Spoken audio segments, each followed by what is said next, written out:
I'm gonna call this video if I can remember by the time I'm through, and hopefully not to, hopefully I don't have glucose doing that. I mean, anyway, so yeah, marriage is confusing, and yeah, I knew as a teenager I didn't want to get married. I did not want to get married. I didn't want children. I just wanted boyfriends, and at that age, I didn't have any. I didn't even date in high school. Yeah, why? Well, I mean, I don't know, shy, responsibility at home. I don't know. I had friends. We went and did stuff, but yeah. Anyway, so I did end up getting married twice, and I'm just gonna talk about it all again. I know, I talk about it a lot, but an unexpected divorce, abandonment, is really, really hard when a partner or a spouse does anything that is real unexpected. I mean, yeah, how do you adapt if you can if that person doesn't just outright leave you? Okay, so it's what is it? A little after 3. I'm trying to decide, should I make chamomile tea to try to get sleepy after a while? Because I usually go to bed around. I try to shoot for 4. It's usually more like 4:30. Okay, so because we don't live in a real safe area, no crack fumes tonight, and I'm thankful for that. And I just had music kind of loud with the back door open, and hoping no one heard it.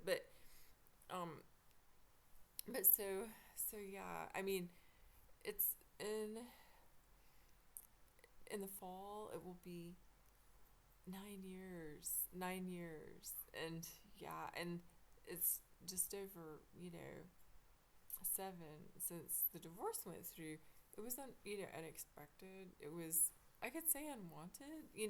Though would I ever want to see him again? I mean, I tend I sort of go like, I have humor and I laugh about memories, and things like that, and I want good things for him, but I also can get real upset, and I think it took me a while to get really upset. But yeah, he he stole a lot from me, and I think he knew he was doing that. Although there was so much instability around, I try to find sort of, I think I try to make excuses for him. But yeah, so much younger, well, should that matter? I don't think so. And it would have been nice if he had the courtesy to, not just ditch my ass. So yeah, I never wanted to get married. I got married the first time because it just seemed like the appropriate thing to do. I don't think my first husband's parents would have loved it if we had just lived together. And my sister-in-law from that marriage is one of my best female friends. And so, and their son. I mean, he's kind of like my own kid too. So, but my first husband, we don't have contact. I mean, it's not like forbidden, but he doesn't want to talk to me. He never liked me that much. I mean, he was like family. He worked for my stepmother, and then yeah, I mean, but he wanted a child. I didn't, and so that was that. And then I made the mistake a decade later, I guess, about a bit over 10 years, of getting married again, and I would have been real happy to have not done that. And so anyhow, what I was gonna say is, I was in the kitchen, and I was thinking about Marie Laveau, and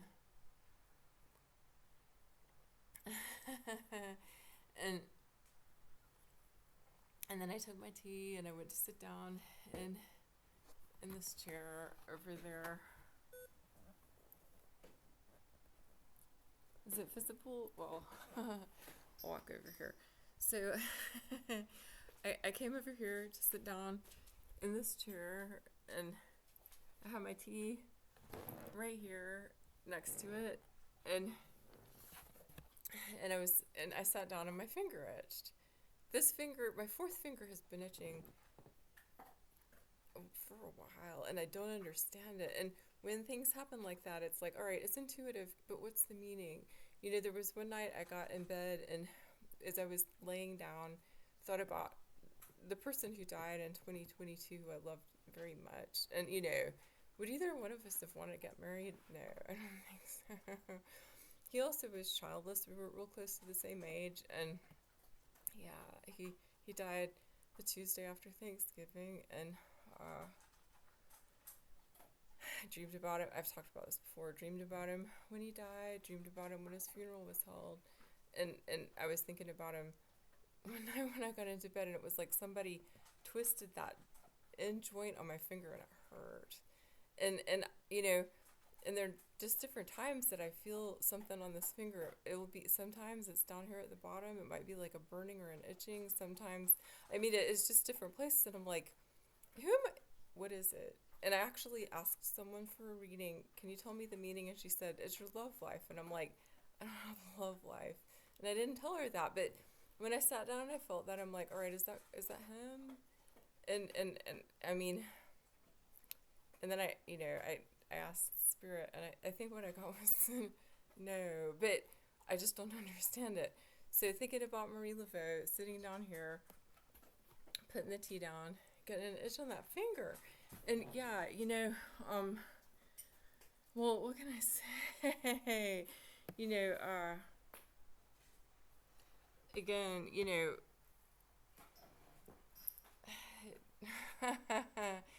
I mean, I made a bad decision when I have said that the only real bad decision I made was getting involved with someone who was married, and and he was not wearing a ring when he got me out to an isolated place and then told me he was married. He had only been talking about his mother, up to that point, and and I was like, well, I'm I mean, he kind of waited a while to tell me that, and anyhow, that didn't last real long. But yeah, I can feel like that's the only really bad mistake I've ever made in my life because it hurt her. I mean, yeah, that really hurts to be betrayed like that, And so, when I think about my second marriage, I don't think that's the same kind of mistake. I mean, I wish I hadn't. And, but how could I say no when he asked? And we were living together, and yeah, so I mean, what could I have done? I mean, I've asked this before talking to the screen, but yeah, so it's just a curious thing. It's a strange thing. And, I think I started thinking about rings, and when my first husband and I decided to get married, we were just like, maybe had the idea at the same time and kind of asked each other. We went to this jewelry store downtown in the city where we kind of lived, or we lived in a sort of small town that's part of it, I guess. But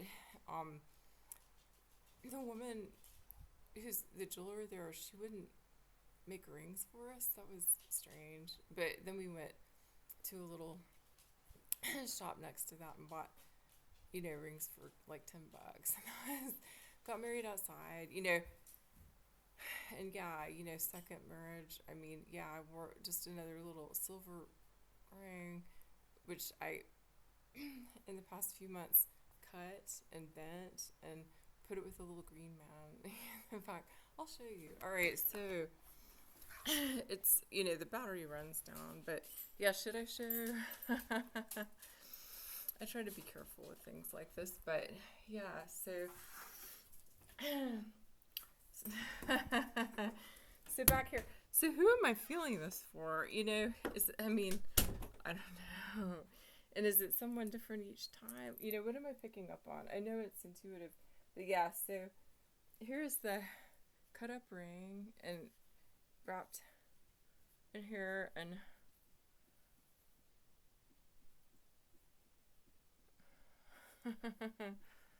with a little green man, all right, that I made, and I have materials to make more, but anyhow, so yeah, what else did I put in there? I think just put some, I just messed around. Put up the cut up ring in there, and yeah, he's taking care of it. But yeah, so bad mistake. Not the same as getting involved with someone married, and that I shouldn't have done it. I feel remorse. But yeah, that second time around, I mean, all I did was end up pretty badly harmed, I could say. You know, a bunch of years of my life taken, and yeah,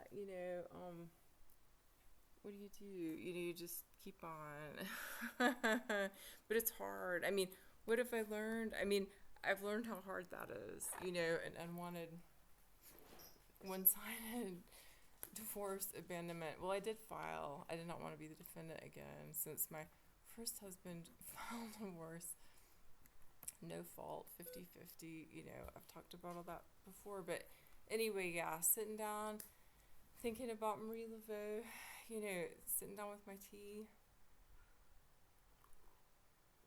getting that itch on my finger, and it's like, what is that? Who is it?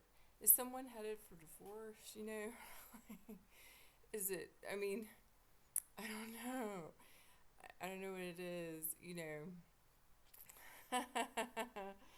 But anyway, yeah, so anyone else out there who's had bad experiences with marriage, I mean, well, I mean, like I said, what I was starting to say is, yeah, what I've learned is just how fucking hard it is. And you cannot let it take your life. And it can do that. It can hurt a person that badly. And yeah, well, yeah,